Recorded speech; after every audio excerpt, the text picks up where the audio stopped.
हाँ जी भाई, सभी को नमस्कार, सभी को राम राम। बताइए आप सबसे पहला काम तो ये बता दीजिए, ऑडियो और वीडियो आपको सही है? आवाज़ प्रॉपर आ रही है? वीडियो आपके ठीक है भैया? सबसे पहला काम तो आप यही बता दीजिएगा। हाँ जी, सबसे पहले तो आप लोग बता दीजिए ऑडियो और वीडियो विजिबल है या नहीं है। आप जैसा देख पा रहे हैं कि मेरे पीछे की तरफ लिखा हुआ है राजस्थान मेले एवं त्योहार, उसके बारे में अपन यहाँ पर पढ़ने वाले हैं। चलिए तो बताइए आप लोग सबसे पहले, आर यू रेडी? हाँ जी, बिल्कुल बिल्कुल, I am fine and you भाई? Good afternoon, good morning. चलिए साहब। हाँ जी, रेडी भाई? करें स्टार्ट अपन? Okay okay okay, done done done. हाँ, चलिए तो करते हैं अपन स्टार्ट फिर इसके बारे में एक एक पॉइंट को लेकर के। यस सर, बिल्कुल, बहुत बढ़िया। हाँ जी, चलिए तो अपन यहाँ पर बात करेंगे और मेले एवं त्योहार के बारे में।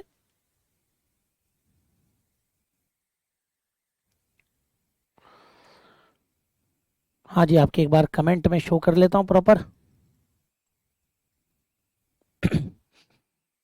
विजिबल है सर। चलिए तो फिर अपन बात करते हैं यहाँ पर मेले एवं त्योहार के बारे में, ठीक है ना? तो मेले एवं त्योहार के बारे में अपन यहाँ पर बात करें तो सबसे पहले तो आपको चीज़ें यहाँ पर देख लेना कि जैसे कल मैंने आपको एक तो समय रेखा के बारे में बता दिया था। अब जो हम यहाँ पर बात करेंगे वो आपके सबसे पहले अपन देखते हैं हिंदू धर्म के त्योहार। लगभग लगभग सभी धर्मों के त्योहार के अंदर अपन बात करेंगे, लेकिन सबसे पहले जो अपन यहाँ पर बात करेंगे ना, वो आपके आ जाएंगे हिंदू धर्म के त्योहार। हाँ जी, सबसे पहले हिंदू धर्म के त्योहार को लेकर ही अपन बात करते हैं। चलिए तो एक मिनट रुकिएगा आप लोग।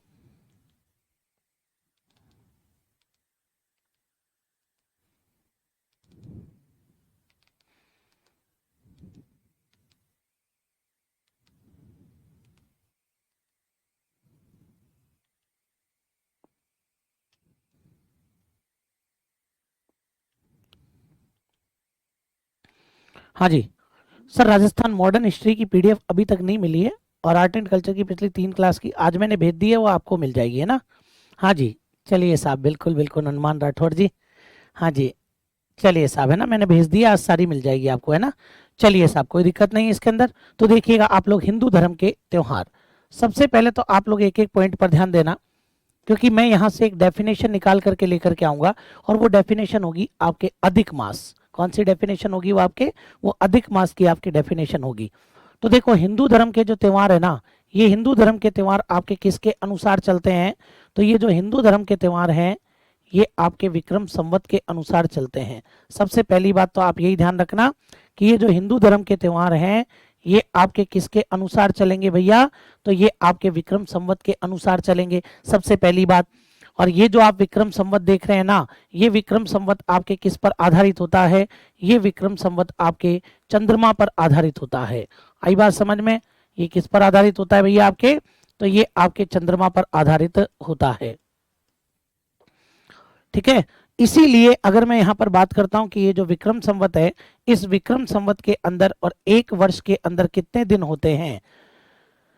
12 महीने होते हैं। ये तो अपने फिक्स बात है, ये ध्यान रखना कि भाई एक वर्ष के अंदर कितने दिन होते हैं। तो यहाँ पर सबसे पहली बात, 12 महीने होते हैं और हर महीने में आपके 29.5 दिन होते हैं। 29.5 से थोड़े ज्यादा ही होते हैं भैया। इसीलिए अगर मैं यहाँ पर बात करूं आपके कि विक्रम संवत के एक वर्ष के अंदर कितने दिन होते हैं, तो लगभग 354, लेकिन 354 न मान करके कितने माने जाते हैं भैया? 355 दिन माने जाते हैं। ये जरूर ध्यान रखना, क्योंकि पॉइंटों में मामला ज्यादा जाता है, इसलिए हम 355 दिन मान करके चलते हैं भैया, ठीक है? ये तो हो गई बात आपके विक्रम संवत की। भाई विक्रम संवत के अंदर एक वर्ष में कितने दिन होते हैं, तो वो आपके, और ध्यान रखना 355 दिन मान करके चलने हैं। और ये जो विक्रम संवत है, ये चंद्रमा पर आधारित होता है, इसीलिए हम लोग इसको क्या बोलते हैं? चांद्र वर्ष बोलते हैं। क्या बोलते हैं इसको अपन? चांद्र वर्ष अपन इसको बोलते हैं, क्योंकि ये चंद्रमा पर आधारित होता है। वहीं पर अगर मैं दूसरे नंबर पर बात करूं आपके, तो दूसरे नंबर पर आपके आता है कौन सा संवत? ईसवी संवत। ये जो आप ईसवी संवत देख रहे हैं ना, ये सूर्य पर आधारित होता है, इसीलिए अपन इसको क्या बोलते हैं भैया? अपन इसको सौर वर्ष बोलते हैं भाई, ठीक है ना? ये सूर्य पर आधारित होता है, इसलिए अपन इसको सौर वर्ष के नाम से जानते हैं। और ध्यान से सुनना आप मेरी बात को, ये जो ईसवी संवत है, इस ईसवी संवत के अंदर, और एक वर्ष में कितने दिन होते हैं ईसवी संवत के अंदर, बहुत अच्छे से हम लोग परिचित हैं कि एक वर्ष के अंदर आपके 365 दिन होते हैं। कितने दिन होते हैं भैया? तो ये ध्यान रखना, यहाँ पर आपके 365 दिन होते हैं। समझ गए दोनों बातों को? पहले तो ये ध्यान रख लेना, विक्रम संवत चांद्र वर्ष होता है जिसके एक वर्ष में 355 दिन होते हैं। ईसवी संवत एक वर्ष के अंदर 365 दिन होते हैं। हालांकि अपने जो त्योहार है ना हिंदू धर्म वाले, वो विक्रम संवत पर ही आधारित होते हैं। अब आप लोग खुद जानते होंगे, मुझे ज्यादा बताने की जरूरत नहीं है। अगर मुझे ईसवी संवत से और विक्रम संवत पर जाना है, कल भी मैंने आपको बताया था कि जो छोटा होता है उससे आपको बड़े की तरफ जाना है। जब आप बड़े की तरफ जाएंगे तो जोड़ेंगे, और छोटे की तरफ आएंगे तो घटाएंगे। तो आप ईसवी संवत से विक्रम संवत पे जा रहे हैं तो आपको कितना जोड़ना पड़ेगा? 57 आपको ऐड करना पड़ेगा, जैसा मैंने पिछली क्लास में आपको बताया था। समझ में आ गई बात? यहाँ पर कोई दिक्कत इसके अंदर? चलिए साहब, अब आप लोग खुद नोटिस कीजिएगा, मतलब कि अगर मैं यहाँ पर बात करता हूं तो 57 साल आपके विक्रम संवत बड़ा है। कितने साल बड़ा है? 57 साल बड़ा है। लेकिन यहाँ पर तो स्थिति कुछ और ही बता रही है। उधर तो आपने बता दिया कि भाई 57 साल बड़ा है कौन? विक्रम संवत, लेकिन यहाँ की स्थितियां तो कुछ और ही बता रही है। अगर यहाँ पर मैं दोनों के बीच में अंतर लेकर के आऊं ना, कि दोनों के बीच में कितना अंतर है, तो वो आप लोग देखिएगा कि दोनों के बीच में यहाँ पर कितना अंतर निकल करके आता है। ठीक है, तो वो आप लोग ध्यान से समझना भैया कि यहाँ पर अगर दोनों के बीच में अंतर की बात करें तो भाई दोनों के बीच में पहले साल, फर्स्ट ईयर की बात कर रहा हूं, पहले साल कितना अंतर होगा? तो पहले साल आपके 10 दिन का अंतर हो जाएगा। ठीक है, वही आपके दूसरे साल भी होगा, दूसरे साल भी कितने दिन का अंतर हो जाएगा? तो दूसरे साल फिर 10 दिन का अंतर हो जाएगा। वो तो तीसरे साल भी वही रहेगा। हर साल 10-10 दिन का अंतर आता रहेगा। समझ लेना मेरी बात को, हर साल कितने कितने दिन का अंतर आता रहेगा? तो हर साल आपके 10-10 दिन का अंतर आता रहेगा। पहले साल भी 10, दूसरे साल भी 10, और तीसरे साल भी कितने दिन का अंतर आएगा? 10। मतलब कि आप टोटल करके देखो कि टोटल करोगे तो कितने दिन का अंतर हो गया? 3 साल में 30 दिन का अंतर हो गया, मतलब कि 1 महीने का अंतर हो जाएगा। लगभग अंतर कितना हो गया? 1 महीने। मैं एक तरफ कह रहा हूं कि विक्रम बड़ा है और ईसवी छोटा है, लेकिन इधर ईसवी 10-10 दिन करके आगे जाता जा रहा है। आई बात समझ में? 3 साल के अंदर वो 1 महीने आगे निकल जाता है, 1 महीने आगे निकल जाता है 3 साल के अंदर। आई बात समझ में? तो आप लोग लगा के चलो, लगभग 36 साल के अंदर 1 साल का अंतर आ जाएगा। 36 साल में कितना अंतर आ जाएगा? 1 साल का अंतर आ जाएगा। तो यहां पर फिर 56 हो जाना चाहिए था ना, यहाँ 55 भी हो जाता। अब तो हजारों साल बीत गए, हजारों साल बीत गए, तो तकरीबन अंतर जो है वो इनके बीच के अंदर कम होना चाहिए था ना। लेकिन आज तक भी अंतर कम हुआ क्या? आज से 100 साल पहले भी 57 ही जोड़ते थे, 500 साल पहले भी 57 ही जोड़ते थे, 1000 साल पहले भी 57 ही जोड़ते थे। अंतर कम हुआ क्या? नहीं हुआ ना। वो क्यों कम नहीं हुआ? तो वो आप लोग देखो। आप अभी यहां पर तो आपको पता लग गया कि 1 महीने का अंतर हो गया, लेकिन आप ध्यान से सुनना कि भैया जो आपके विक्रम संवत है ना, इस विक्रम संवत को, ये जो विक्रम संवत है, इस विक्रम संवत को ईसवी संवत के बराबर लाने के लिए, विक्रम संवत को ईसवी संवत के बराबर लाने के लिए, जरूर ध्यान रखना, ईसवी संवत के बराबर लाने के लिए, विक्रम संवत को ईसवी संवत के बराबर लाने के लिए, और क्या किया जाता है? कल को अपने से मान लो पूछ ले अधिक मास क्या है, तो अपने को पता होना चाहिए ना कि विक्रम संवत को ईसवी संवत के बराबर लाने के लिए प्रत्येक तीसरे वर्ष, प्रत्येक तीसरे वर्ष विक्रम संवत में, किसके अंदर भैया? प्रत्येक तीसरे वर्ष विक्रम संवत में 1 महीना, 1 माह अतिरिक्त जोड़ दिया जाता है, 1 माह अतिरिक्त जोड़ दिया जाता है, जिसे अधिक मास कहते हैं। जरूर ध्यान रख लेना, 1 माह अतिरिक्त जोड़ दिया जाता है, और वो जो आपके अतिरिक्त जोड़ दिया जाता है उसको हम लोग क्या कहते हैं? तो 1 माह अतिरिक्त जोड़ दिया जाता है, जिसे अधिक मास कहते हैं। ये जरूर याद रखना आप लोग, जिसको हम लोग क्या कहेंगे भाई? तो जिसको हम लोग कहते हैं अधिक मास। आई बात समझ में? जिसे अधिक मास कहते हैं। ये चीज आप लोग जरूर याद रख लेना भैया कि विक्रम संवत को भाई ये 3 साल में 1 महीने आगे चला गया ना, तो हर तीसरे साल, मैंने ये नहीं बोला तीसरे साल बाद, मैंने बोला हर तीसरे साल विक्रम संवत के अंदर आपके 12 नहीं 13 महीने होंगे। हर साल 12 ही होंगे, लेकिन हर तीसरे साल 13 महीने होंगे। ये आप लोग अच्छे से याद रख लेना। समझ में आ गई बात? इस बार भी आपको पता होना चाहिए कि इस बार आपके विक्रम संवत कौन सा चल रहा है।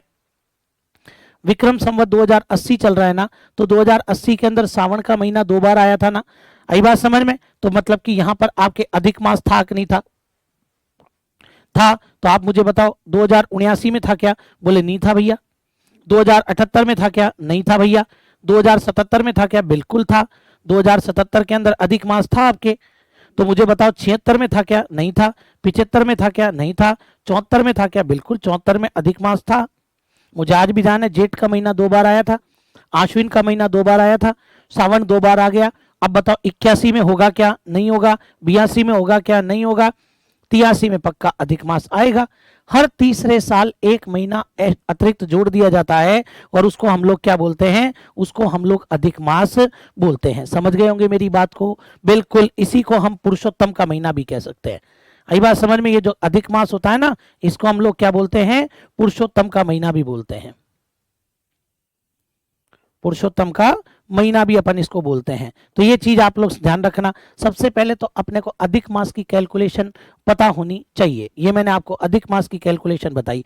इसके बाद में आगे बढ़ते हैं तो अपने 12 हिंदी महीने होते हैं टोटल। आप जब हिंदू धर्म के त्यौहार पढ़ रहे होगे तो हिंदी धर्म से हिंदी महीनों से ही पढ़ने पड़ेंगे।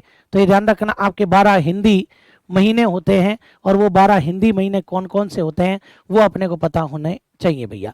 12 हिंदी माह कौन कौन से होते हैं? जनवरी, फरवरी, मार्च, अप्रैल, मई, जून, जुलाई, अगस्त, सितंबर, अक्टूबर, नवंबर, दिसंबर, हम सब जानते हैं। ये अपने 12 हिंदी महीने नहीं है। ये अपने 12 हिंदी महीने नहीं है, ध्यान रख लेना। तो फिर 12 हिंदी महीने क्या होते हैं भैया? तो 12 हिंदी महीने होते हैं आपके, सबसे पहला महीना चैत्र आता है। कौन सा आ जाएगा सबसे पहला?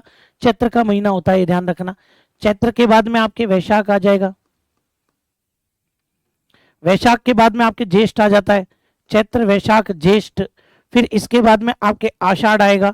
ये याद होना चाहिए। अगर क्रम याद है तब तो बहुत बढ़िया है, क्रम याद नहीं है तो फिर ये चैप्टर ही याद नहीं होगा। अगर क्रम याद नहीं है ना तो मैं आपको पहले ही बताता हूं ये चैप्टर हमें याद नहीं होगा। तो देख लो आप लोग, चैत्र, वैशाख, ज्येष्ठ, आषाढ़। फिर उसके बाद में आपके श्रावण आ जाएगा। श्रावण के बाद में आपके पास भाद्रपद आ जाएगा। चैत्र, वैशाख, ज्येष्ठ, आषाढ़, श्रावण, भाद्रपद। फिर उसके बाद में आपके आश्विन आ जाता है भैया। आश्विन आ जाएगा, है ना। आश्विन के बाद में चैत्र, वैशाख, ज्येष्ठ, आषाढ़, श्रावण, भाद्रपद, आश्विन के बाद में कार्तिक आ जाएगा। आई बात समझ में? ये ध्यान रख लेना। फिर कार्तिक के बाद में देखते हैं तो क्या आ जाता है? माघशीष आ जाता है। माघशीष आ जाएगा भैया, है ना। माघशीष के बाद में क्या आ जाएगा? माघशीष के बाद में आपके पोष आ जाता है। पोष के बाद में आपके माघ का महीना आता है और माघ के बाद में आपके फाल्गुन का महीना आता है। आई बात समझ में? तो ये चीज ध्यान रखना आप लोग। सबसे पहले तो ये महीनों का क्रम याद होना चाहिए। ये महीनों का क्रम याद होना चाहिए अच्छे से कि सबसे पहला महीना कौन सा है? चैत्र। फिर कौन सा है? वैशाख। फिर कौन सा है? ज्येष्ठ। फिर कौन सा है? आषाढ़। फिर क्या है? श्रावण। फिर क्या है? भाद्रपद। फिर क्या है? आश्विन। फिर क्या है? कार्तिक। फिर क्या है? माघशीष। फिर क्या है? पोष। फिर क्या है? ठीक है ना, माघशीष, वो माघ, और फिर क्या आ जाएगा? फाल्गुन। ठीक है ना। आई बात समझ में? तो ये चीज अपने को पता होनी चाहिए सबसे पहले तो। ठीक है, ये चीज अपने को पता होनी चाहिए। अब क्रम याद करें, जोड़े बना के याद कर लो, ऐसे नहीं हो रहे तो। ठीक है ना भाई, इनको 5-7 बार जब अपन पढ़ते हैं ना तो याद हो जाते हैं, दिक्कत नहीं होती। चैत्र, वैशाख, ज्येष्ठ, आषाढ़, श्रावण, भाद्रपद, आश्विन, कार्तिक, माघ, पौष, माघ, फाल्गुन। अब देखो जोड़े बना के याद कर लो, जैसे अगर नहीं याद हो रहे तो चैत्र, वैशाख, चैत्र, वैशाख। फिर ज्येष्ठ, आषाढ़, गर्मी वाले महीने दोनों खतरनाक। चैत्र, वैशाख, ज्येष्ठ, आषाढ़। चैत्र, वैशाख, ज्येष्ठ, आषाढ़, ध्यान रखना आप लोग। फिर सावन, भाद्रपद। ये तो सावन भादो बड़ा फेमस है ना, बड़ा फेमस है, अपने गाने भी बने इसके ऊपर, खूब गाने बनते हैं सावन भादो पर। वो आता है ना, तेरे नैना सावन भादो, फिर भी मेरा मन प्यासा, फिर भी मेरा मन प्यासा, आता है ना, खूब गाने बनते। तो बताओ आप लोग, सावन भादो। तो सावन भादो याद हो जाए भाई, पहले क्या है? चैत्र, वैशाख, फिर ज्येष्ठ आषाढ़, फिर सावन भादो। फिर ये एक तो बॉलिंग करता है, एक विकेटों के पीछे रहता है। रविचंद्रन अश्विन और दिनेश कार्तिक, ध्यान रखना, वो बोल अश्विन बॉलिंग फेंक रहा है, कार्तिक गिल्लों के पीछे खड़ा है, तो ये ध्यान रखना अश्विन कार्तिक। ये मार्गशीर्ष, ये अकेला ही आता है, इसके साथ कोई जोड़ा ही नहीं है भाई, मार्गशीर्ष अकेला ही बोला जाता है। फिर पोष माघ, और पोष माघ के बाद में आपके क्या आ जाएगा, फाल्गुन। पोष माघ के बाद में क्या आ जाएगा, फाल्गुन, ये भी अकेला ही आता है, इसका भी भाव पड़ेगा, कोई जोड़ा ही नहीं है। तो यूं याद करने के हिसाब से बता रहा हूं मैं, याद करने के हिसाब से ऐसे याद रख लो कि भाई सबसे पहले बोले सर चैत्र वैशाख, फिर ज्येष्ठ आषाढ़, फिर बोले सर सावन भादो, फिर क्या आ जाएगा, सावन भादो। फिर बोले एक बॉलिंग फेंक रहा है अश्विन और दूसरा कार्तिक, अश्विन कार्तिक। फिर उसके बाद अकेला माघशीर्ष, फिर पोष माघ, और फिर अकेला फाल्गुन। बताओ, ऐसे याद होने चाहिए। अब इन महीनों को अंग्रेजी महीनों में सेट करना है, ये भी सबसे बड़ा चैलेंज है कि ये जो महीने हैं ना, इनको अंग्रेजी महीनों के अंदर सेट करना है। बिल्कुल करेंगे भैया। देखो चैत्र के बारे में बात करें ना, तो भैया चैत्र शुरू कब होता है, मार्च से शुरू, अप्रैल में खत्म। मार्च से शुरू, अप्रैल में खत्म, ये आपके चैत्र रहता है, जो मार्च से शुरू होता है, अप्रैल में खत्म हो जाता है। क्योंकि अप्रैल में कौन शुरू हो जाता है, अप्रैल में वैशाख शुरू हो जाता है। अप्रैल में कौन शुरू होता है, अप्रैल में वैशाख शुरू हो जाता है, जो कि कब खत्म होता है, जो कि आपके मई में खत्म होता है। ये मई में खत्म होता है, इधर ज्येष्ठ आपके मई में शुरू हो जाता है, मई में शुरू और जून में खत्म, मई में शुरू और जून में खत्म। क्योंकि आषाढ़ आपके जून में शुरू होता है, जो जहां खत्म हो रहा है अगला वहीं से शुरू हो रहा है ना, तो बस तो ये याद रखने की बात है भैया, ये जून जुलाई आ जाएगा आपके, समझ गए मेरी बात को। फिर ध्यान रखना सावन जो है वो आपके जुलाई में शुरू हो जाता है, और कब खत्म होता है, अगस्त में खत्म हो जाता है, तो ये जुलाई अगस्त आ जाएगा आपके, समझ गए। फिर ध्यान रखना भाद्रपद है, तो जो आपके अगस्त सितंबर में जाएगा, ये लो साहब अगस्त सितंबर हो जाएगा। फिर सितंबर में आश्विन शुरू हो जाएगा। अभी मैं इसको चेक भी करके बता दूंगा, आप खुद ही कहोगे बोले बात बिल्कुल सही है सर, सितंबर अक्टूबर, ये लो साहब सितंबर अक्टूबर। फिर कार्तिक आ जाएगा आपके, कार्तिक आ जाएगा अक्टूबर में शुरू, नवंबर में खत्म। अब देखो यही चेक कर लेते हैं अपन एक बार, क्या आपको पता है दिवाली अपने कार्तिक में ही आती है, 100% दिवाली कार्तिक में ही आती है। और मैंने मेरी पूरी जिंदगी में 30 साल मेरे को हो चुके हैं, 30 साल की जिंदगी में मैंने दिवाली कभी अक्टूबर और नवंबर के अलावा किसी महीने में नहीं देखी। मैंने कभी नहीं देखा आपके कि दिवाली और जो आपके और दिसंबर में आई हो, मैंने कभी नहीं देखा सितंबर में आई हो। और जब मैंने नहीं देखा तुमने तो क्या खाक देखा होगा। तो ये ध्यान रखना अक्टूबर और नवंबर जो है इनके अंदर आपके कार्तिक आता है, फिक्स है, मतलब अपन सही है। फिर मार्गशीर्ष आ जाएगा आपके नवंबर में, जो दिसंबर तक चलता है, दिसंबर तक चलता है, ध्यान रख लेना। फिर पोष आ जाएगा आपके, पोष आ जाएगा तो पोष आपके दिसंबर में शुरू हो जाएगा और कब तक चलेगा, नवंबर तक, वो सॉरी दिसंबर से जनवरी तक रे, नवंबर वापस थोड़ी जाएंगे, जनवरी तक चलेगा।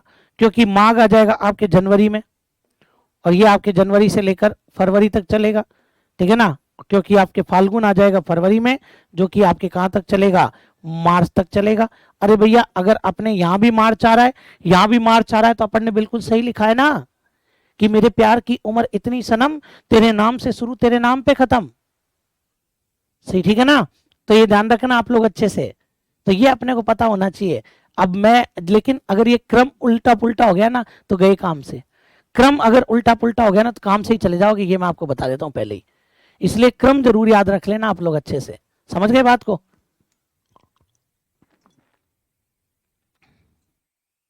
हाँ जी, तो क्रम जरूर याद रखना आप लोग अच्छे से। एक बार जो मैंने बताया कि पहले क्या बोले, चैत्र वैशाख ज्येष्ठ आषाढ़ सावन भादो, ठीक है ना। फिर आश्विन कार्तिक, हाँ, फिर माघशीर्ष, पोष माघ और फाल्गुन, काम खत्म। फिर शुरू करना मार्च से, मार्च अप्रैल, फिर अगला अप्रैल मई, फिर मई जून, फिर जून जुलाई। ये तो बड़ा आसान सी फॉर्मेटिंग हो जाएगी, क्योंकि मुझे पता है कि एक परीक्षा के अंदर प्रश्न पूछा हुआ है, एक परीक्षा के अंदर प्रश्न पूछा गया था कि आपको ये बताना है, ध्यान से सुनना, क्या प्रश्न आया था, प्रश्न ये आया था 22 जून से 22 जुलाई के मध्य कौन सा महीना आता है। अरे भैया जून जुलाई देख लो ना, जून जुलाई आषाढ़ का महीना आता है। मैं पूछूं 22 अक्टूबर से 22 नवंबर तक, अच्छा अक्टूबर नवंबर कार्तिक हो गया ना, बस कहीं को दिमाग लगाना। तो ऐसे प्रश्न भी वो पेपर में पूछ लेता है अपने से कि 22 अक्टूबर से 22 नवंबर तक, या मैं पूछूं 22 जनवरी से 22 फरवरी, कोई दिक्कत ही नहीं है। ये लो साहब, 3 ही तरह के प्रश्न बना सकता है ना। या तो हिंदी महीना दे के अंग्रेजी पूछेगा तो कोई लोड ही नहीं है, मार्कशीट दे के पूछ रहा है नवंबर दिसंबर, फाल्गुन पूछ रहा है फरवरी मार्च, या क्या पूछेगा अंग्रेजी महीने देके हिंदी महीना पूछेगा फरवरी मार्च में फाल्गुन। अब वो तो घुमाने के लिए दे दिया, 22 फरवरी से 22 मार्च, तो 22 फरवरी से 22 मार्च फाल्गुन। या पूछेगा एक अंग्रेजी महीना दे देगा अक्टूबर, हिंदी महीना कौन सा आता है, अक्टूबर यहाँ भी है अक्टूबर यहाँ भी है, तो का अश्विन और कार्तिक आते हैं। जब ये डबल जा रहे हैं तो वो भी डबल जाएगा ना, उसमें काहे को दिमाग लगाना, जब वो डबल जा रहा है तो वो भी डबल जाएगा, इसमें कौन सी बात है। समझ गए मेरी बात को। चलिए साहब फटाफट से क्लियर कीजिए।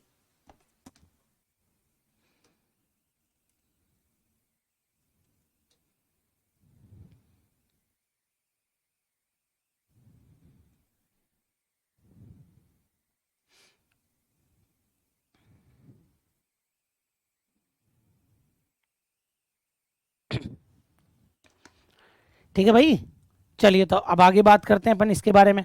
अब अपने क्या है देखो, और मैं आपको बता देता हूं, हर महीने के कितने पक्ष होते हैं, हर महीने के 2 पक्ष होते हैं। कितने पक्ष होते हैं, जितने भी अपन महीने पढ़ते हैं ना, सबके आपके 2 पक्ष होते हैं। इधर देखो आप लोग ध्यान से समझना। जैसे मानो कि एक तो ये मैंने बना दिया चंद्रमा, अपन चंद्रमा पर ही चलते हैं ना, तो हर महीने के कितने पक्ष होते हैं भैया, तो हर महीने के अपने 2 पक्ष होते हैं, ध्यान रखना आप लोग अच्छे से। आई बात समझ में, मैंने क्या बोला, हर महीने के कितने पक्ष होते हैं, हर महीने के भैया 2 पक्ष होते हैं।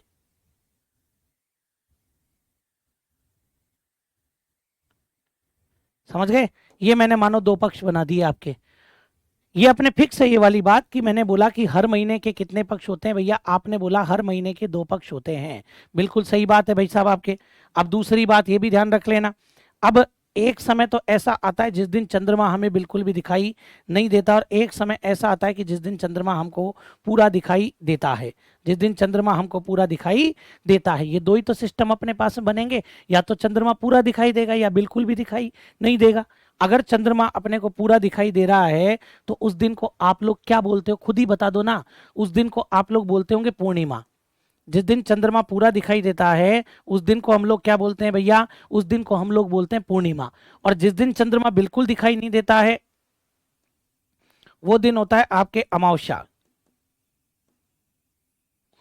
ठीक है ना, इसी तरह अपना पूरा समय चक्र चलता है, यही तो सिस्टम है अपना पूरा समय चक्र, ऐसे ही तो चलता है। अमावस्या से अपन पूर्णिमा पर जाते हैं, पूर्णिमा से अपन अमावस्या पर आते हैं, यही तो अपना समय चक्र है पूरा का पूरा। समझ गए मेरी बात को। अब चंद्रमा यहाँ पर पूरा दिखाई दे रहा है तो धीरे धीरे कम होगा तभी तो गायब होगा, धीरे धीरे कम होता जाएगा, कम होता जाएगा। पहले दिन कम होगा तो उसको अपन बोलते हैं एकम। क्या बोलते हैं भैया, एकम बोलते हैं जिस दिन। फिर द्वितीया को और कम हो जाएगा, ध्यान रखना। फिर तृतीया को और कम हो जाएगा तो ये तृतीया हो जाएगी। फिर आपके और कम हो जाएगा तो इसको अपन क्या बोलते हैं, चतुर्थी बोलते हैं। ठीक है, फिर पंचमी आ जाती है आपके, कौन सा दिन आएगा, पंचमी आ जाती है। फिर आपके षष्ठी आ जाती है। हर महीने में यही सिस्टम चलता है भैया। आई बात समझ में। षष्ठी के बाद में क्या आएगी, सप्तमी आ जाएगी। सप्तमी के बाद में क्या आएगी, अष्टमी आ जाएगी। ठीक है, अष्टमी के बाद में क्या आएगी, नवमी आ जाएगी।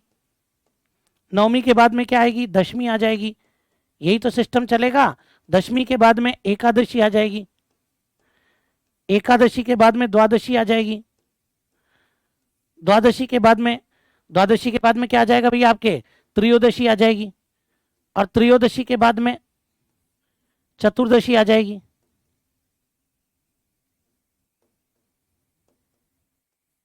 यही तो मानते हो ना आप लोग, यही तो आता है अपने। ध्यान रख लेना अच्छे से आप लोग कि भैया एकम द्वितीय तृतीय ये, और लेकिन फिर 15वां दिन पंचदशी नहीं होता है, वो अमावस्या होता है। मतलब चंद्रमा धीरे धीरे घटता जा रहा है, काला होता जा रहा है। तो भैया जब काला होता जाएगा ना तो पूर्णिमा के बाद में पता है कौन सा पक्ष शुरू हो जाएगा, पूर्णिमा के बाद में काला मतलब कि कृष्ण पक्ष शुरू हो जाएगा। और कृष्ण पक्ष को हम लोग एक नाम और देते हैं रे, बदी। बोलो क्या बोलेंगे, इसी कृष्ण पक्ष को हम लोग बोलते हैं बदी। तो ये जरूर ध्यान रख लेना आप लोग कि भैया हर महीने के कितने पक्ष होते हैं, हर महीने के 2 पक्ष होते हैं। वापस बोलो कितने पक्ष होते हैं भैया, तो हर महीने के आपके 2 पक्ष होते हैं। जरूर याद रखना आप मेरी बात को कि मैंने क्या बोला आपको, हर महीने के कितने पक्ष होते हैं, तो हर महीने के आपके 2 पक्ष होते हैं। अच्छे से मेरी बात को याद रख लेना भैया। समझ गए मेरी बात को यहाँ पर, कि मैंने बोला कि हर महीने के कितने पक्ष होते हैं, तो हर महीने के आपके 2 पक्ष होते हैं। समझना अच्छे से आप लोग, ठीक है। हाँ जी,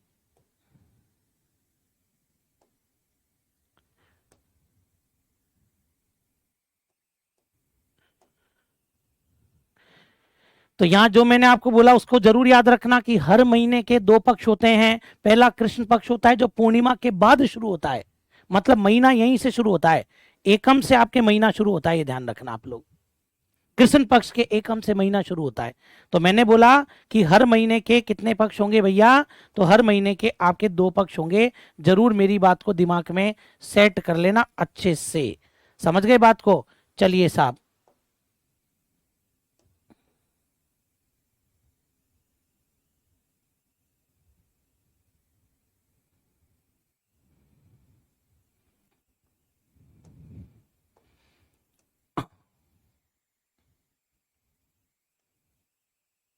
गिन लो साहब,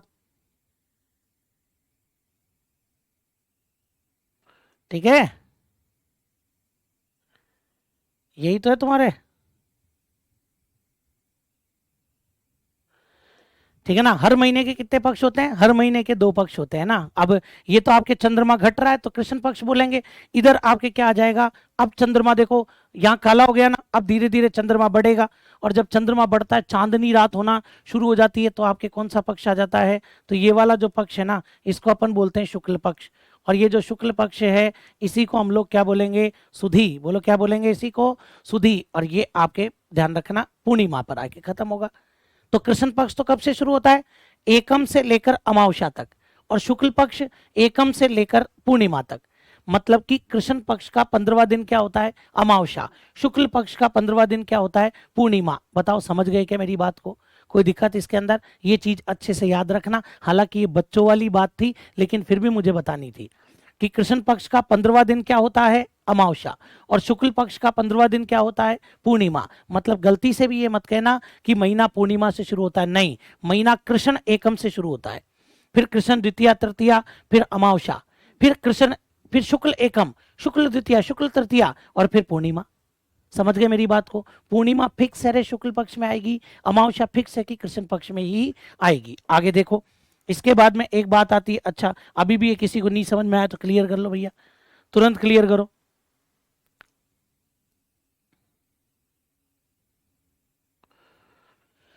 चलो साहब, अब आगे बढ़ते हैं इसके बाद में। अब इसके बाद में आगे बढ़ते हैं तो अपने राजस्थान के अंदर एक कहावत है रे। और अपने राजस्थान में क्या कहावत है कि भैया तीज त्योहारा बावड़ी ले डूबी गणगौर। जरूर ध्यान रखना। एक बार तो मुझे ध्यान है आरएस मेंस में ही लिख कर दे दिया था, तीज त्योहारा बावड़ी ले डूबी गणगौर, लिखवा लिया था इसके ऊपर आरएस मेंस में तो, ठीक है ना। लेकिन खैर चलो साहब, तीज त्योहारा बावड़ी ले डूबी गणगौर, मतलब यहां पर क्या आता है वो आप लोग समझना भैया। है सबसे पहली बात, तीज त्योहारा बावड़ी ले डूबी गणगौर, 2 त्योहारों के बारे में यहाँ पर बात करना चाह रहा है। सबसे पहला तो ये बताना चाहता है कि तीज, भैया तीज मतलब कि छोटी तीज। हमारी संस्कृति में छोटी तीज की बात कर रहा है। और छोटी तीज कब आती है भाई, तो छोटी तीज आती है आपके श्रावण शुक्ल तृतीया, श्रावण का महीना, शुक्ल पक्ष और तृतीया। अभी याद नहीं होगा कब आती है, अभी थोड़ी देर बाद सब याद हो जाएगा। तो श्रावण शुक्ल तृतीया को आपके छोटी तीज आती है।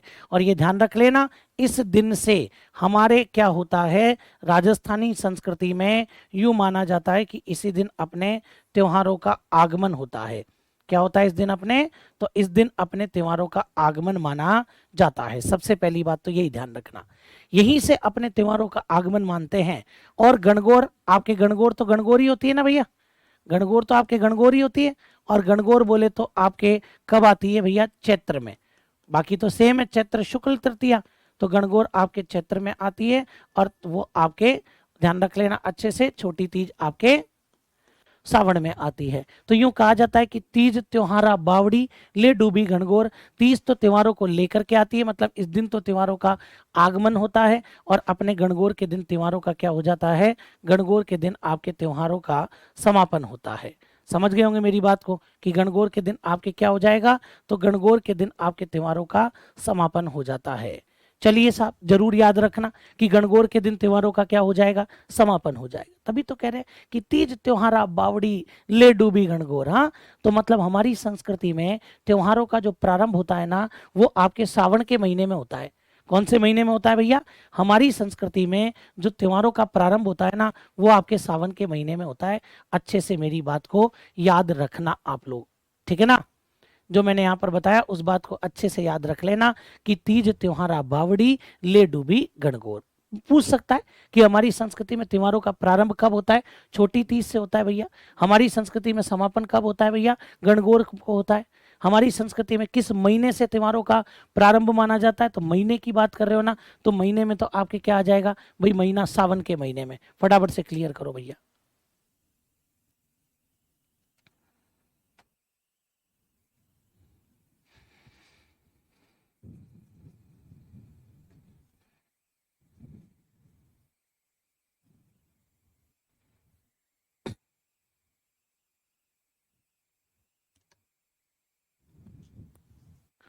ठीक है भाई, समझ गए बात को? चलिए अब अपन यहाँ पर बात करेंगे एक एक महीने के बारे में। तो सबसे पहले अपने पास में जो महीना आएगा वो कौन सा आ जाएगा? तो सबसे पहले अपन डिस्कस कर लेते हैं भैया। और ध्यान रखना आप लोग, चैत्र का महीना। हालांकि पहले सावन का करना चाहिए, लेकिन कोई बात नहीं, अब तो आप समझ ही गए भाई। पहला महीना हमेशा सावन माना जाता है वैसे, है ना? लेकिन अपन यहाँ पर जो डिस्कस करेंगे वो कौन से महीने के बारे में? अपन यहाँ पर जो डिस्कस करेंगे ना, वो चैत्र मास के बारे में डिस्कशन करेंगे भैया। तो देखो आप लोग, सबसे पहली बात, क्या क्या बातें इसमें ध्यान रखनी है। चैत्र का महीना है, मैंने कहा हर महीने के कितने पक्ष होते हैं? हर महीने के 2 पक्ष होते हैं भैया। इसमें तो कोई सवाल जवाब ही नहीं होना चाहिए कि हर महीने के कितने पक्ष होते हैं भाई साहब। तो हर महीने के भैया 2 पक्ष होते हैं, ठीक है? कौन कौन से पक्ष होते हैं? सबसे पहला तो होता है आपके कृष्ण पक्ष। सबसे पहला कौन सा आ जाएगा? कृष्ण पक्ष हो जाएगा, जिसको हम लोग क्या बोलते हैं? जिसको हम लोग बोलते हैं बदी। क्या बोलेंगे भैया? बदी बोलते हैं।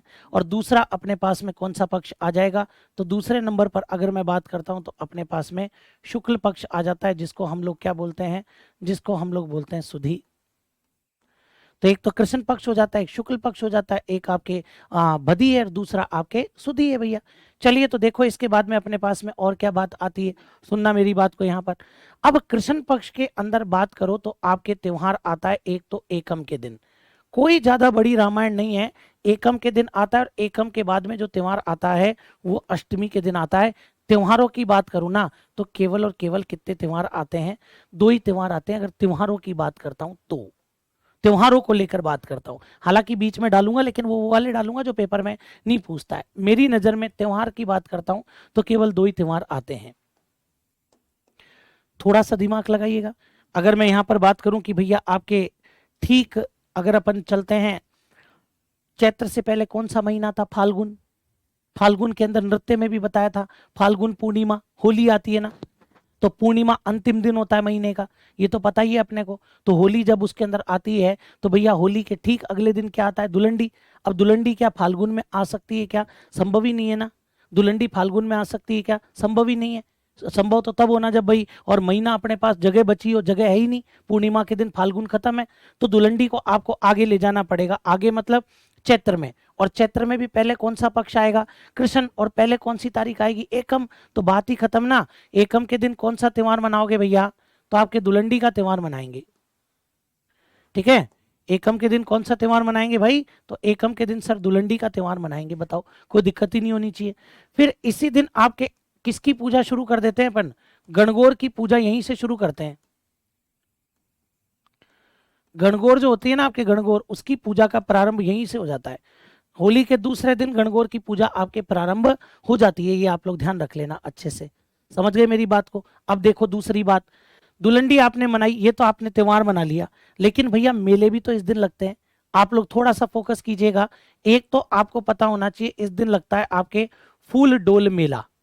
कौन सा मेला लगेगा भाई? फूल डोल मेला। जरूर याद रखना इसको आप लोग कि ये जो फूल डोल मेला है ना, ये आपके कहाँ लगता है? तो ये फूल डोल मेला भैया शाहपुरा में लगता है।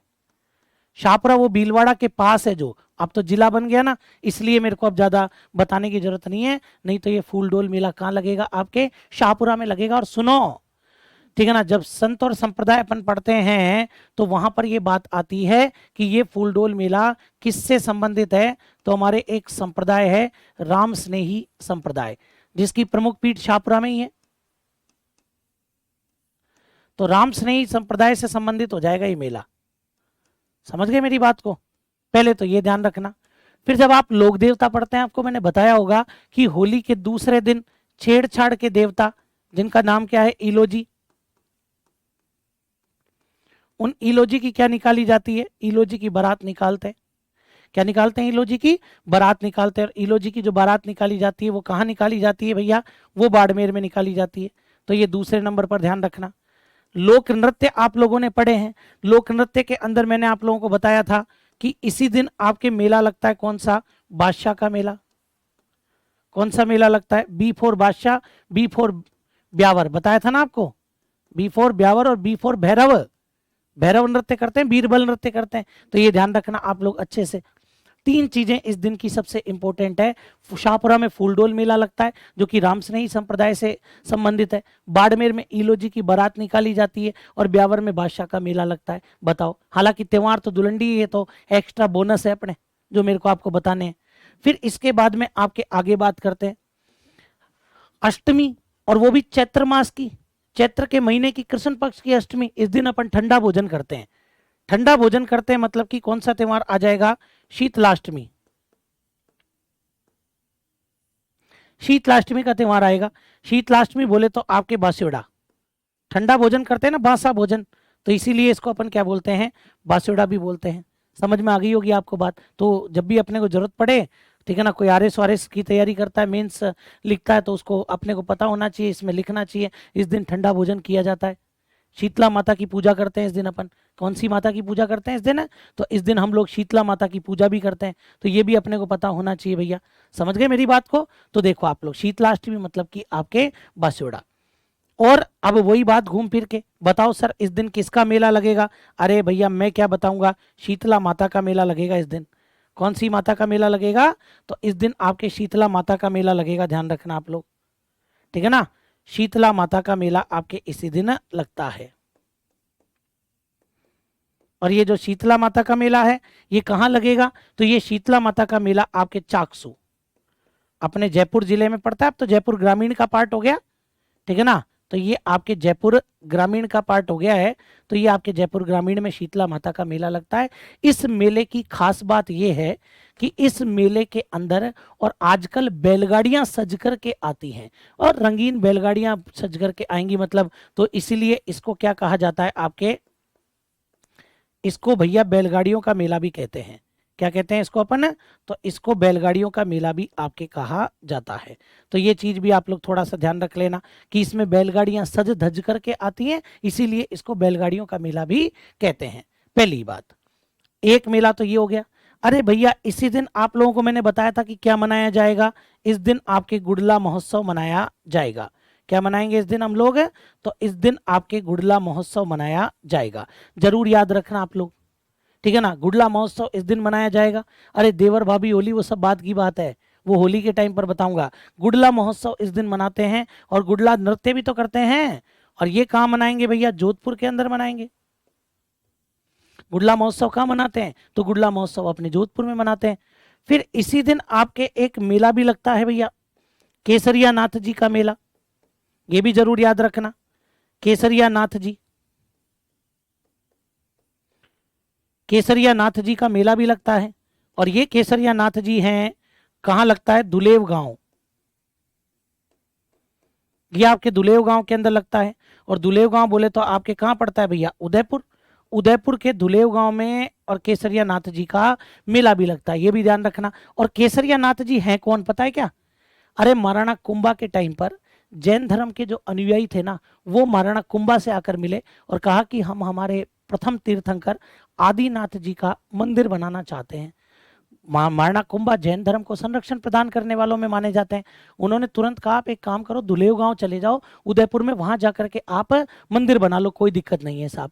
और इन्होंने वहां पर जाकर के क्या किया, इन्होंने वहां जाकर के मंदिर बना लिया भैया। अब जब इन्होंने वहां जाकर के मंदिर बनाया ना, तो भाई मंदिर किसका है? आदिनाथ जी का। मंदिर किसका है? ऋषभ देव जी का। वहां पर सभी काम केसर युक्त पानी से होते हैं। जितने भी काम है सब केसर वाले पानी से होते हैं वहां पर। और जब सभी काम केसर के पानी से किए जाते हैं तो केसरिया नाथ जी नाम है उनका। समझ गए?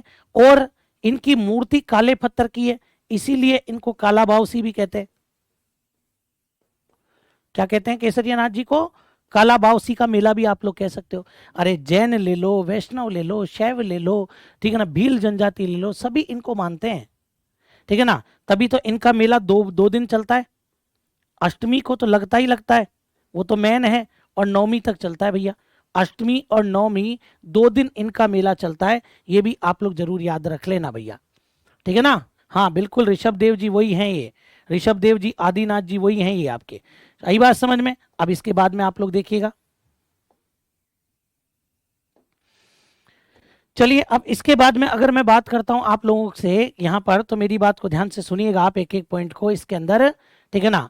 अब इसके अंदर यहाँ पर अगर मैं बात करूं तो त्योहारों का दौर तो क्या हो गया आपके, एक तरीके से त्योहारों वाली बात है ना, वो तो समाप्त हो गई। अब ऋषभ देव जी का मेला अष्टमी और नवमी 2 दिन चल रहा है ना, उसके पीछे कारण क्या है तो वो भी आप लोग समझ लो।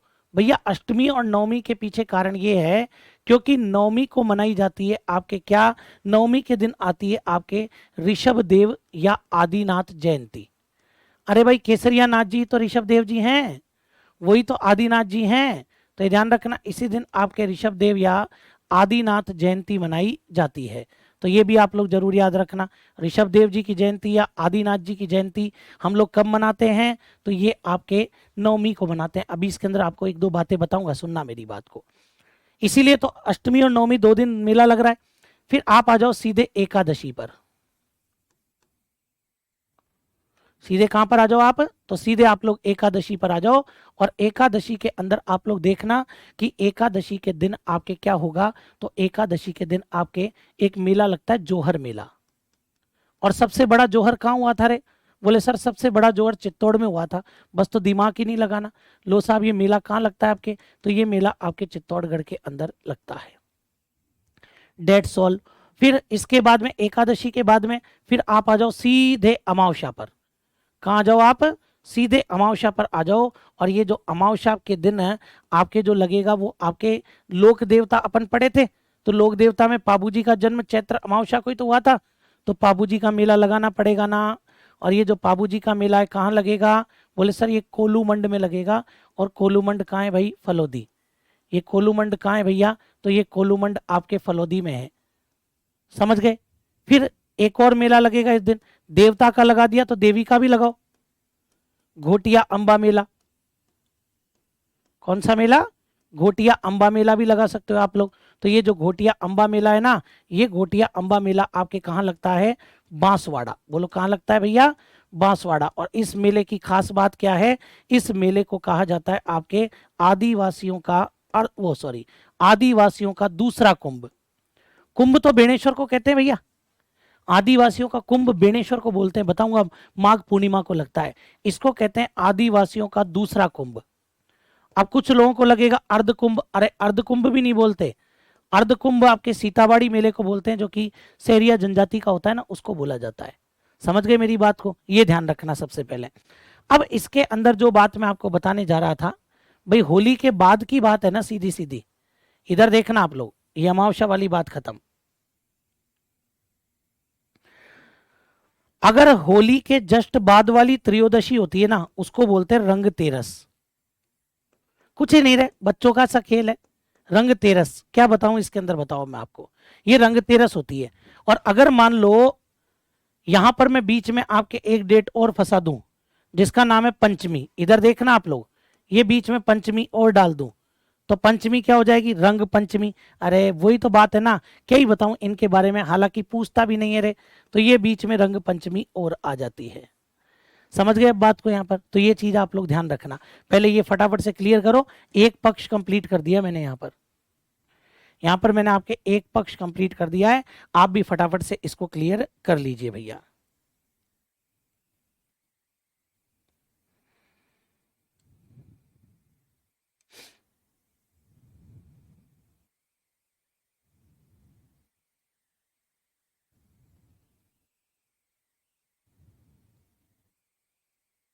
फटाफट से क्लियर कर लो भैया इसको आप।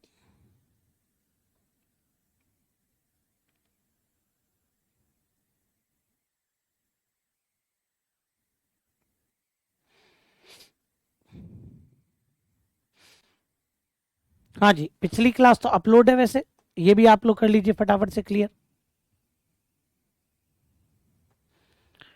ठीक है भाई।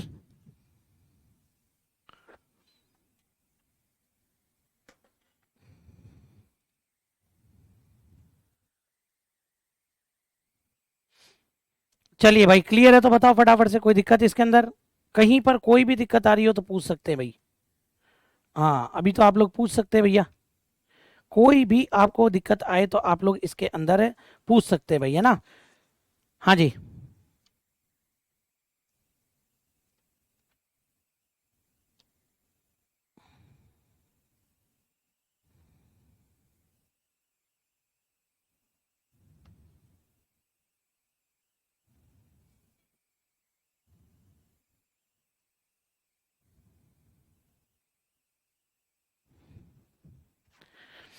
चलिए तो साहब, तो ये मेरी तरफ से आपके चैत्र का कौन सा पक्ष खत्म हो जाता है? तो ये मेरी तरफ से आपके चैत्र का और कृष्ण पक्ष खत्म हो जाता है। समझ गए मेरी बात को? और इसमें और बढ़ाना चाहो तो एक मैं आपको बता देता हूँ, विक्रमादित्य मेला भी लिख देना। ठीक है, इसके अंदर आपको लग रहा है कि और बढ़ाना है तो एक विक्रमादित्य मेला और बता देना उदयपुर में, वो भी अमावस्या के दिन ही लगता है। विक्रमादित्य मेला उदयपुर, काम खत्म, डेट सॉल्व, कृष्ण पक्ष कंप्लीट है भैया। वो सब अलग चीज है ना, जमरा बीज वगैरह, वो नृत्य में काम आती है, अपने यहाँ पर विशेष कोई काम नहीं आती है।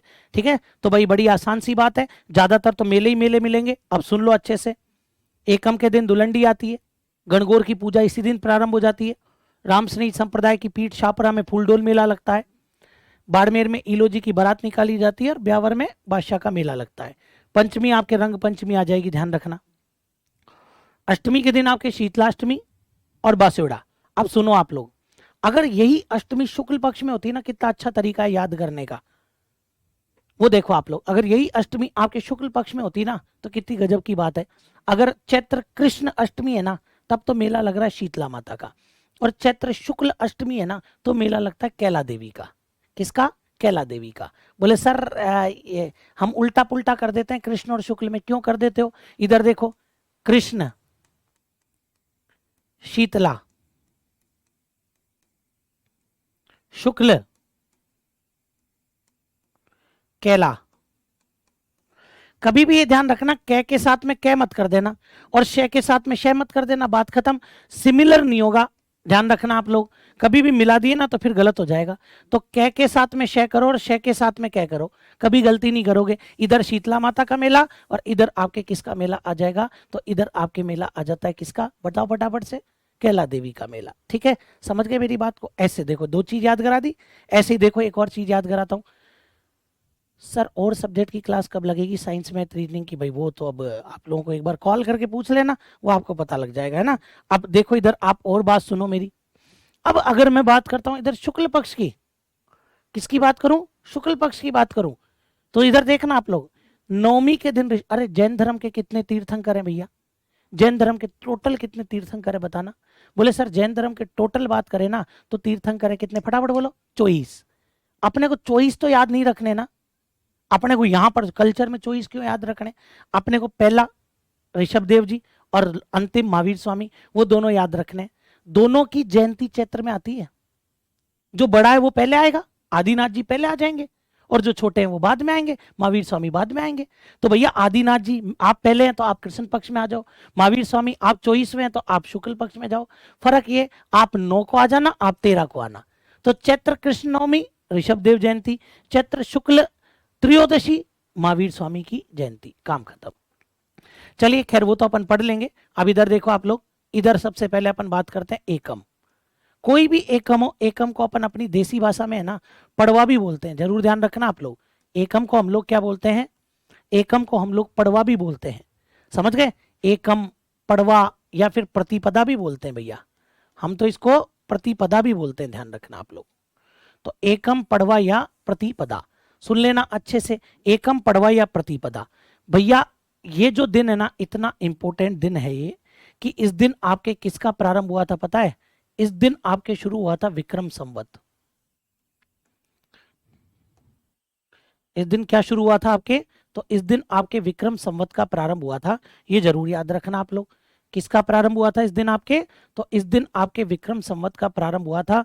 अच्छे से मेरी बात को याद रखना। मैंने क्या लिखा है दिमाग में सेट करना कि इस दिन विक्रम संवत का प्रारंभ हुआ था। समझ गए? अब बात समझना। अभी चल रहा है 2080। जैसे ही आपके चैत्र शुक्ल एकम आएगी, जैसे ही चैत्र शुक्ल एकम आएगी, क्योंकि आज तो आपको पता है कि कार्तिक शुक्ल द्वितीया है, भैया दूज है ना, कार्तिक शुक्ल द्वितीया है आज तो। जैसे ही चैत्र शुक्ल एकम आएगी ना, विक्रम संवत 2080 की जगह 2081 हो जाएगा। कितना हो जाएगा? 2081 हो जाएगा। और जैसे ही 80 से आप 81 में जाओगे तो आपका तो नया साल यही है ना। अरे वो 1 जनवरी तो अंग्रेजों का है रे, हमारा कौन सा है? हमारा यही है। तो ये ध्यान रखना आप लोग। इस दिन आपके किसका प्रारंभ होता है? इस दिन आपके नववर्ष का प्रारंभ होता है। नववर्ष का प्रारंभ आपके इसी दिन होता है। आई बात समझ? नया वर्ष आता है इस दिन। समझ गए मेरी बात को? अब सुन लो, महीने का प्रारंभ तो कृष्ण पक्ष से होता है, लेकिन वर्ष का प्रारंभ शुक्ल पक्ष से होता है।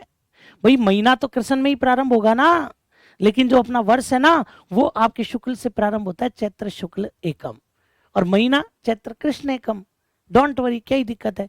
चलो साहब, तो नववर्ष का प्रारंभ हो गया। और जैसे ही नया साल आता है ना, हम हमारे नए साल को नवरात्रा के रूप में मनाते हैं। कोई भी अच्छी चीज होती है तो हम पहले भगवान को ही याद करते हैं। तो ये ध्यान रखना, इसी दिन आपके नवरात्रा और बसंत ऋतु चल रही होती है। इसलिए कौन से नवरात्रा आएंगे ये? तो ये आपके बसंतीय नवरात्रा आ जाएंगे। तो इसी दिन आपके किसका प्रारंभ हुआ था? तो बसंतीय नवरात्रा का प्रारंभ इसी दिन हुआ था। ये भी आप लोग ध्यान रखना, ठीक है? बसंतीय नवरात्रा। और जब आप इतिहास पढ़ते हैं ना, तो इतिहास में आप पढ़ते हैं हमारा राजस्थान ऐसे हल्के में थोड़ी बन गया। राजाओं की धरती थी भाई साहब, राजाओं को समझाना बड़ा मुश्किल था। कोई राजा मिलना चाहे राजस्थान में, कोई नहीं चाहे बोले साहब, तो बड़ी भारी भरकम अपने को मेहनत लगानी पड़ी। 7 चरणों में अपना एकीकरण हुआ। लेकिन सबसे मेहनत चौथा, जो कि 30 जनवरी और आपके 1949 को हुआ था। सॉरी 30 मार्च 1949 को आपके चौथे चरण का गठन हुआ था। बड़ी बड़ी रियासतें मिल गई थी, जयपुर, जोधपुर, बीकानेर, जैसलमेर। इन रियासतों को आपके मिला करके एक वृहद राजस्थान बनाया था। वो तो मैंने अंग्रेजी तिथि बताई है 30 मार्च 1949 तो, लेकिन अगर बात करूं ना, हिंदी तिथि क्या थी? चैत्र शुक्ल एकम। तो ये ध्यान रखना आप लोग अच्छे से।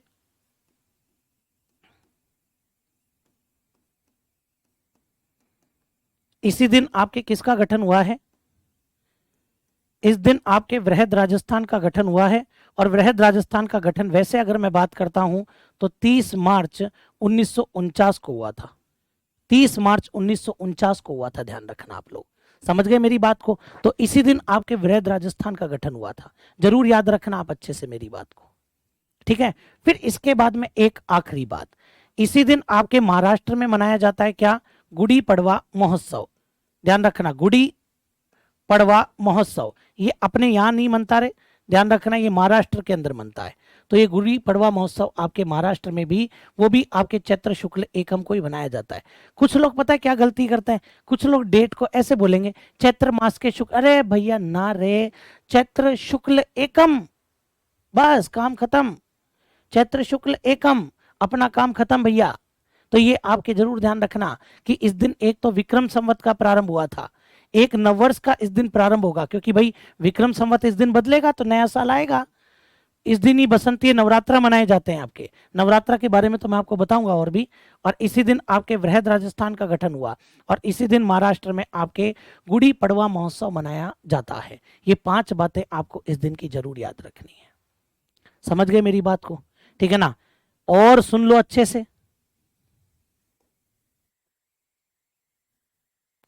अच्छा जी,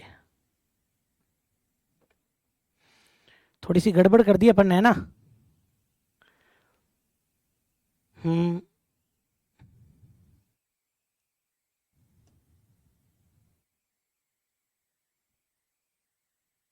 हाँ जी, चलिए साहब, ये चीजें अपने को आगे वाले पेज में लिखने के बजाय अपन ने यहाँ लिख दी है ना।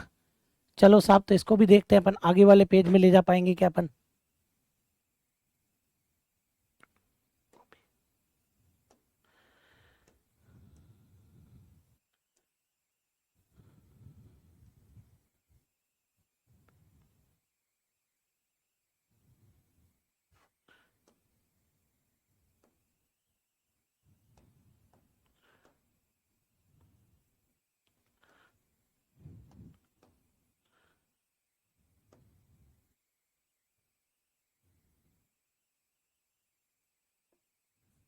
चलो खैर कोई बात नहीं, अभी तो आप एक बार कर लेना, मैं उसको इंटरसेक्ट कर दूंगा फिर आपकी पीडीएफ में, है ना। हाँ जी, गुड़ी पड़वा महोत्सव महाराष्ट्र के अंदर मनाते हैं भैया, ठीक है ना। और अगर आप लोग देखना चाहते हैं कि भाई किस तरह मनाते हैं, तो वो मैं आपको दिखाता हूँ, देखो आप लोग यहाँ पर।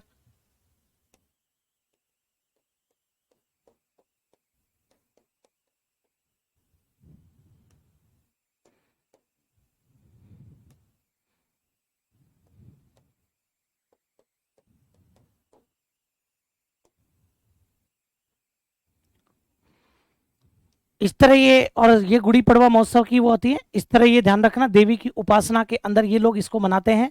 ये जो गुड़ी पड़वा महोत्सव आप लोग देख रहे हैं, इस तरीके का ये मनाते हैं ना, पूजा वगैरह करते हैं इनकी ये, और इसको आराध्य मानते हैं देवी के रूप में ही।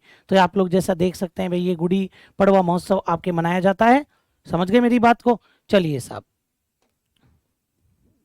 तो चलिए, आज तो अपन क्या गड़बड़ हो गई सर जी। अरे गड़बड़ मतलब ये अपन ने यहाँ लिख दिया ना रे, अब ये वहां कैसे जाए रे, ये थोड़ा सा।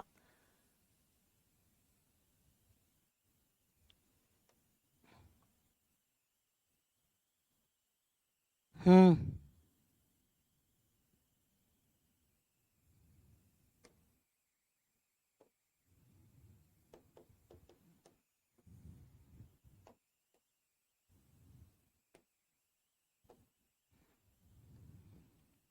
चलिए खैर कोई बात नहीं,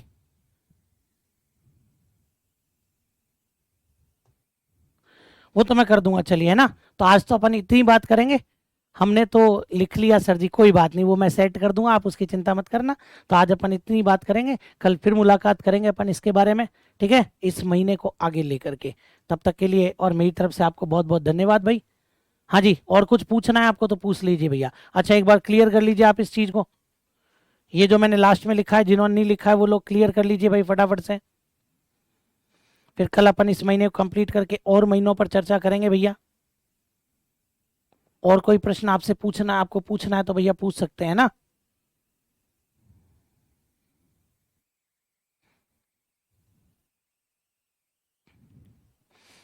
ठीक है। हाँ जी। अब चालवा दो सर, हैं ऐसे ही यार, बिल्कुल चलवा दो, है ना। चलिए बिल्कुल, अब तो कर लेंगे अपन, कल अपन इस महीने को कंप्लीट करेंगे, फिर आगे की बात करेंगे अपन इसके बारे में, ठीक है। हाँ जी, कल का टाइम अपना, क्योंकि कल से, अब कल छुट्टियां समाप्त हो चुकी हैं, तो कल का टाइम जो रहेगा वो 3 बजे बाद ही रहेगा। वो आपको सूचना मिल जाएगी कि कितने बजे क्या रहने वाला है, लेकिन अपनी क्लासेस का टाइम 3 बजे बाद ही रहेगा, ठीक है। ओके। चलिए तो भाई ठीक है, आज के लिए इतना ही। बहुत बहुत धन्यवाद भाई सभी को। जय हिंद, जय भारत।